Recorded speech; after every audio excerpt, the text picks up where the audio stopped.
Hey everybody, welcome to Blade Reunion. This is Bladecast episode 1. Today, we're going to talk all about the Intuition Liner.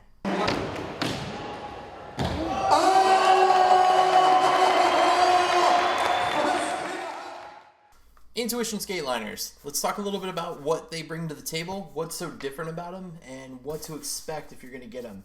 So this is my personal Intuition liner. I've been riding it for almost 3 years now. I just jumped off of them roughly about 2 months ago whenever I picked up a new pair, but I'm at 2 years and 11 months on this particular pair. So these liners have been through hell and back. I've left them in the rain by accident. They've definitely been through multiple pairs of skates. I can't even imagine how many pairs of razors they've been through. Maybe 10. They've definitely got some wear and tear kind of all around the boot, but what's amazing about them is how well they've really held up. This liner is fairly indestructible. Even looking inside of it, I know it's really tough to see from where you're at. The liner has no tears in it really at all. There's a little bit of heel wear right where your heel goes in and out, but that's about all you're going to get from this liner. I've beaten it up as best I could, and they're still here. I still rock them in my Power Blade skates, so it's really hard to beat this liner.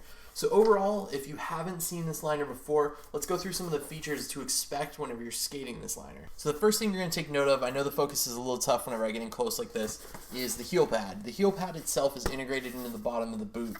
It's got Velcro that adheres it to the bottom. It's the very strong Velcro, the super close hook and loop. It gives you an elevated heel, really gives you kind of the shock absorption that you need.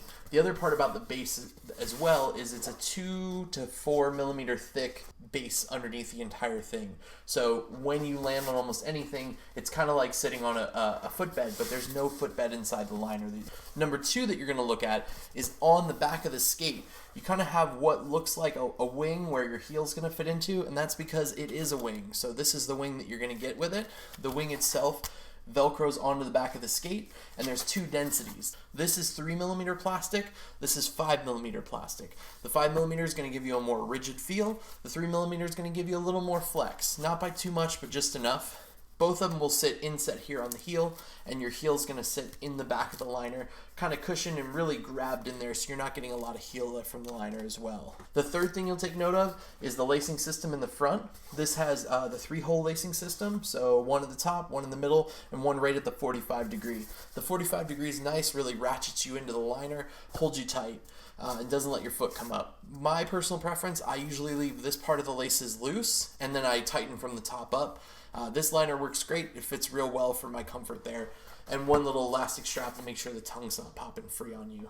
The next thing you'll take note of is actually the thickness of the liner. So if you look, the liner isn't very thick at all. If this is 5 millimeters worth, it's maybe 8 to 10 millimeters worth of foam. But that is some super dense foam. This foam is incredible. So if you compare it to a rain liner, so this is the last generation rain liner. This liner, you can see how thick it is compared to the 2. So you're going to get a lot more cushion in this liner than you would in this one. And the foam in this one tends to blow out and tends to tear versus this one, which stays together. So before we dive too far into the Intuition liners, let's take a step back. Let's go back to where liners were 15 years ago. I wanted to bring out a couple liners that I had still at the house. So this is my original Murda 1 liner. This liner came on the Murda 1. The tongue itself used to be attached across the front. A lot of people, myself included, took the Velcro around the edges and cut it off, so that way there was nothing to attach to. You can see a couple of the Velcro pads there that would hold it in. I slipped the tongue inside the skate like this, and would skate it this way. But this liner was much, much taller than a lot of the liners you would get back in the day. So super rigid at top, super thick foam at the top. But the problem that kind of came along with this was a lot of times in these liners, right in the heel area here, right where the 2 little retention spots for your heel, little cups back here, they would tend to tear, especially when your foot got wet. So even feeling in here now, I haven't worn this liner very much, but enough where I can already feel the foam starting to give out back there. And it's just layered foam. It's not anything like you would get on the Intuition liner. It's not a purpose-built foam. This is more like a stacked foam almost, or cut from one piece. So at the time, 2003, this was amazing technology. This was probably the best liner that was on the market. In 2004, the Rain neoprene liner came out. The Rain neoprene liner was great. It gave you a lot of the features that you get inside of the original Rain Murda liner. But the next step on this was, 1, the lacing system across the front of it. So really anchor you into this skate and hold you in tight. And then the second part was the neoprene gasket that came with it as well. So the neoprene gasket itself would unfold around your leg. You'd slip your foot into it, but way down in there were cups that were actually sewn into the liner itself. Those cups would hold your foot solid, and the nice part was this had just a little bit of elasticity to it. So if you pulled the liner up, it would pull you back into the skate. It would give you a tiny bit of heel lift, but typically this liner was ideal. To many people, this is the best liner that's ever been built. I tend to disagree. I think it's a fantastic liner. At the same time, there's a lot that could be improved about it. The next evolution of liners that came out would have been more the jug liners, more the bulky liners, and people started to slim down from that point. So liners didn't need to be as big. I unfortunately don't have a pair of my favorite liners of all time, which are the Jug Icon 2 liners. Hands down, probably the best liner that's ever been built. Thin, tall, lacing system all the way up. It was really, really good. If you imagine all the good parts that you got with this liner without the neoprene gasket, just a tall liner, thinner material across the top, more dense foam, and a nice lacing system, it was a great liner. Came with a great shock absorber as well. So really, it was, in my opinion, probably as good as it gets. This is the liner. I believe these are from my shifts. This liner, a lot of people have compared to what you get in a Solomon liner. So this one's got a neoprene toe and a neoprene heel, give you just a little bit of stretch here, and also a little bit of growth if you need to move in and out. The foam at the top was thick, the foam at the bottom was very thin. This is very similar to the new rain liners you're going to get in the Shift 2 skate. It had just one little Velcro system across the front, and that's kind of all that kept it together. This liner is clearly an evolution from the jug liner, and these were one of the last generation jug liners that you could get. This was the Aragon 6 jug liner. They basically feel the same, and a lot of people were worried that Razor's new venture into rain was just another stock liner that they were building with a rain logo on it. Not the case. It's really a nice piece of material, but even for stock liners, these are fantastic. It's a departure from a lot of things that you see. The Intuitions still sit on their own. They're definitely a different liner. They're a different beast kind of overall. The materials that they're made out of are very, very different, and you're not really going to find that anywhere else on the market. Let's compare the first generation with the second generation Intuition liner. Second generation Intuition liner. Fantastic liner. Feels very similar to what you're going to get in the first generation, but they've made some huge improvements over the first generation that I really enjoy. The stitching's a little different across the liner. Same density foam that you're going to get, but there's some reinforcements added in the correct places to make this liner even better. Number one that you'll notice, there's 4 eye holes now. This would have been where the elastic was on the last one. Still a little bit of elastic near the bottom. The other thing they did was the actual liner holes on here are much, much stronger. The inside still uses the same system, so nothing much changes there. Just like the last ones, they're going to have the same wing system that's on the back of it. I believe they can even fit the same exact wings as well. The foam is still fantastic. Overall, it's stitched the same way, it feels the same way. The last part here is the toe itself on the old liner really came back to about here. This one is much further back. You're going to feel much less whenever your toes are rubbing around the inside there. Footbeds are about the same, much less dimples on the Generation 2. So this one's going to have the little sticky dimples on the bottom to kind of hold it into place. You can already tell the difference. One's a large and one's an extra large. So this is going to be, I think it's 12-13 size, and this one's going to be the 10-11 size. This is really where the magic comes in for a lot of people with Intuition liners, and this is the part I can't experience. This liner was built to size down skates. Typically you can go with a smaller size. So for me, a 10-11 would make sense. But I wear a true 11.5, so I can size down to a 10 unless I'm riding them skates. The shell size is the same, so it makes no difference. I'm pretty much stuck at a 10-11. There's no way out of it. I'm content with it. I'm a big guy. I'm 6'5". I weigh 270 plus. I'm gonna be on some big skates. If you catch me in size 7s, I've probably cut off all my toes. The XL liner, the 12-13, the crazy part was they don't feel that different. I mean, size-wise, you can see there's a little bit more extra in there, but this still fits into all my existing skates. This will even fit into a size 10 Volo Light. And it gives me a little bit more extra room in my toe box. It's something that I enjoy. I like to have just a little bit of wiggle room for my toes. I really don't like that anchored down feeling.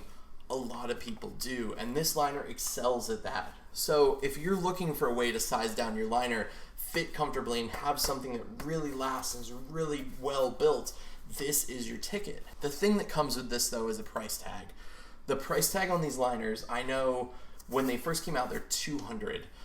I've seen them go anywhere from $75, $80 on the lowest to still right around $200. It's a very expensive product, but you're getting a liner that's going to last you 3 years. This liner has been through hell and back.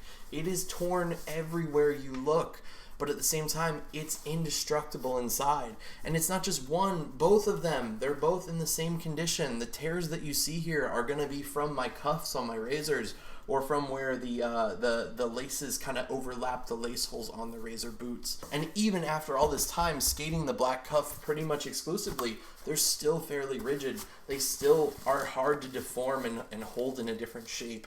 Everybody can talk about this liner. Everybody can tell you what's so great about this liner, but walk the walk, get a pair, skate them for 3 years, and tell someone that they're great. I wish I could experience the part that everybody really loves, where they get to downsize and they get to ride that smaller size shell, and they get to really feel what makes these liners magical when they're smaller and they're anchored to your feet, and you get that extra little bit of motion or that extra little bit of control that you've been looking for. But for me, it just never really worked, and that's fine. I know when I've looked at this liner, and I've tried to go back to the jugs, and I've tried to go back to the rain liners, nothing compares to this. And I got a second pair because that's what they are. They're fantastic. They're well built. The parts that drive me crazy are like the footbed itself, having that little bit of material. It makes my feet wear out a little bit faster. It's just constant motion that my feet always have to adapt to and always have to move to. The laces themselves, they tear on the eye holes. The eye holes get gross and they get worn out. And probably my least favorite part of this entire liner is it stinks. It smells bad. And I don't have stinky feet. I'm not trying to say my feet smell like roses necessarily. I've never had this problem in any other liner. But then again, I've skated for 3 years. They hold moisture very well. So if you're going to go home, strap them down and throw them in your backpack, they're going to hold that moisture inside. They're really going to get stinky. A lot of times what I'll see Todd and Joey doing is they'll hook them onto the boot dryers that they have and they'll dry them out. And that helps a lot. I know whenever I've been leaving them in the sun, they tend to not smell. But when I put them anywhere else, they do smell. The next step is probably going to be trying to see if I can wash them. But the material that they're made out of wicks away water, so I don't know how that's going to turn out either. Overall, though, if you're on the fence about this liner, you can get a deal and you have the money to spend on it. Do it. There's no reason not to. If you're comfortable with what you have in your skate, what you already have set up, your stock liner, your Volo liner, if you really like the truss liners, if you have other things set up, this may not be the product for you. It's definitely the product for me, and I know that when I go through these 2 pairs, I'll hopefully be finding another one. Hopefully, these will still be in stock and they'll still exist for a while. Leon did a fantastic job with this liner. He really knocked it out of the ballpark, and I'm still standing by it. I still throw this in my power blade setup. I still go roll around town with this particular liner. When I skate my aggressive skates, though, it is the Generation 2, and the only reason why is because those ones smell. That's really it. If it wasn't for that, I would probably still be skating them, but you can see much better inside of this one, and this one I've been on for a little while now. There's no tears, there's no anything, and there's no real material to pull away. The liner itself, the material is made from it.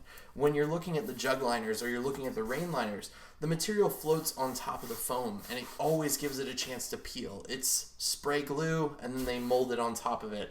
This is just really well built, really well designed, and not discrediting any other company that's out there. This is just the right way to do it. The downside of that, though, is when the material gets worn, the material tends to flex. And this is what the problem that I have with the Generation 2. They got shoved into a skate one night, and I wasn't paying attention, and the boot folded like that. And it's never unfolded. This material's permanently bent, and I can't unbend it. And I've tried a little bit of everything. I've tried a little bit of heat. I've tried a little bit of molding. Just, nope, they're bent. So sometimes when I throw them into skates, it'll hit the toe box or it'll hit something weird, crunch up in the middle, and I'll have to rub this part, with my foot in my liner to make it all kind of flatten back out and fit well again. That's my only beef. I love these things. They're great. So, again, if you're on the fence, you've got the extra money, you're looking to invest, hit up your local shop. A lot of shops carry these now. If you don't, hit up Shop Task. The guys in Canada will hook you up. The guys in the US will hook you up.